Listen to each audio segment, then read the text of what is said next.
Lui, c'est Bernard Laporte, ancien ministre et sélectionneur du 15 de France. Mais ce que vous savez peut-être pas, c'est qu'en plus de sa carrière dans le rugby et en politique, il a essayé de faire des affaires dans pas mal de domaines. Il a eu des boulangeries, des brasseries, des caves à vin, des startups et même des sites d'infos sportives, sauf que pour la plupart, le résultat, ça a été un énorme plantage. En 2009, par exemple, il s'associe avec des sportifs et un entrepreneur pour lancer Fan de Sport, un réseau social dédié au sport. Mais la société est dissoute en 2016 après avoir perdu 1 million d'euros. Il se tourne alors vers l'hôtellerie. Avec un ami, il lance Oval Hotel, un projet d'hôtel et de resto pour sportifs.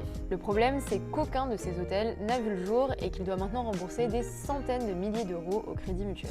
En 30 ans, Bernard Laporte a investi dans une quinzaine d'enseignes. La plus célèbre, c'est sûrement la chaîne Olé Bodega. Elle mélange cuisine basque et espagnole, cirque et boîte de nuit. Elle a d'abord été implantée à Paris avant d'être déclinée en province. Enfin ça, c'était avant qu'elle dépose le bilan avec 1,2 million d'euros de dettes. Mais c'est pas tout. Bernard Laporte s'est aussi essayé aux cosmétiques.